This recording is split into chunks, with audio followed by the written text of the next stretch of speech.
সড়কের কুকুরদের কাছে যিনি এক পরিচিত মুখ, একজন বন্ধু, একজন আশ্রয়দাতা। নাম তার শামীম আকন, যাকে এলাকার মানুষ চেনে সাহিত্য আকন নামে। শামীম আকনের রয়েছে একটি পেট শপ। সেখানে পোষা প্রাণীদের খাবার, প্রয়োজনীয় সামগ্রী বিক্রির পাশাপাশি প্রাণীদের চিকিৎসাও করেন। এই পেট শপই তার আয়ের উৎস। কিন্তু দুপুর 1টা বাজলেই বদলে যায় তার দিনের রুটিন। প্রয়োজনীয় ঔষধ ব্যাগে গুছিয়ে বেরিয়ে পড়েন বিভিন্ন রাস্তায়। পাড়া মহল্লা ঘুরে ঘুরে আহত বা অসুস্থ কুকুরের খোঁজ করেন। পরম মমতায় তাদের সেবা করেন তিনি। মজার বিষয় হলো, সড়কের অনেক কুকুরই যেন তাকে চিনে ফেলে। তাকে দেখলেই লেজ গুড়িয়ে কাছে আসে, গা ঘেঁষে দাঁড়ায়। গত 7 বছর ধরে তিনি এই কাজটি করেন। কখনো মোবাইল ফোনে খবর আসে, কখনো আবার সামাজিক যোগাযোগ মাধ্যমে দেখতে পান কোথাও কোনো কুকুর আহত বা অসুস্থ আছে কিনা। খবর পেলেই দায়িত্ব নিজের কাঁধে তুলে নেন আকন। ম্যাক্সিমাম হচ্ছে অ্যাক্সিডেন্ট কেস থাকে।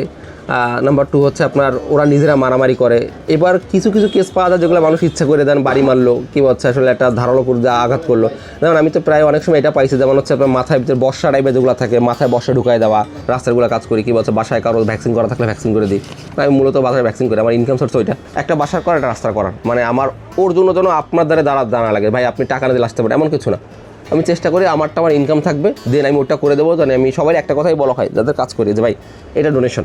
শামীম আকনের এই মহতি কাজের জন্য স্থানীয়রা তার নাম দিয়েছে এনিমেল লাভার। তিনি একাই এই কাজ করেন, তবে কখনো কখনো তার মতো কিছু পশুপ্রেমী এই কাজে সহযোগিতাও করেন। আবার অনেকে অনুপ্রাণিত হয়ে নিজেরাও আশেপাশের কুকুর বিড়ালদের নিয়মিত খাবার খাওয়াচ্ছেন। এরকম অনেকদিন দেখার পর আমার কাছে মনে হলো ভাইয়ের জিনিসটা খুব ভালো। একদিন আমিও সেইভাবে একটা অসহায় বিড়ালকে দেখতে পেয়ে আমি সেইভাবে বাসায় নিয়ে যাই এবং ভাইয়ের সাথে পরামর্শ করে যেসব মেডিসিন দরকার তাকে সুস্থ করি। ওই থেকে আমার বিড়াল লালন পালন করা, ওই থেকে আমি বিড়াল এবং কুকুর অন্যান্য পশু পাখি খুব ভালোবাসি। এদের খাবার আমরা না দিলে ওরা কোথা থেকে, এরা যদি বন্য প্রাণী হতো তাহলে এরা বনেই বসবাস করতো। যেহেতু এরা আমাদের আশেপাশেই থাকে, আমাদের উচিত সবারকে খাবার দেওয়া এবং সাহায্যে এগিয়ে আসা, কিন্তু তা না করে মানুষ তাদেরকে মারে। কুকুর নিয়ে ওনার যে কার্যক্রম, এইটা আমি ওনাকে দিয়ে ওনার সাথে সম্পৃক্ত থেকে অনেক কাজের সাথেই আমি সাক্ষী হিসেবে ছিলাম। সাহিত্য আকনের আশ্রয়হীন এসব কুকুরদের চিকিৎসার জন্য দরকার সরকারি একটি আশ্রয় কেন্দ্র, যেখানে তাদের রেখে চিকিৎসা করানো যাবে। আমরা চাচ্ছি যারা অ্যানিমাল লাভার তারা খুলনা একটা শেল্টার হোক, সেটা হচ্ছে ওদের রেস্কিউ করা এবং হচ্ছে ওদের ট্রিটমেন্টের পারপাস ব্যবহার করা। এতে হচ্ছে কি আমাদের খুলনার রাস্তার কুকুরগুলো রেস্কিউ পাবে আর ওদের ট্রিটমেন্ট ব্যবস্থা হবে।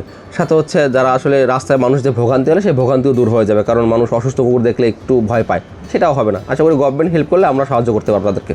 শামীম আকন বিশ্বাস করেন মানুষের পাশাপাশি পশু পাখিদেরও পৃথিবীতে সুস্থভাবে বেঁচে থাকার অধিকার আছে।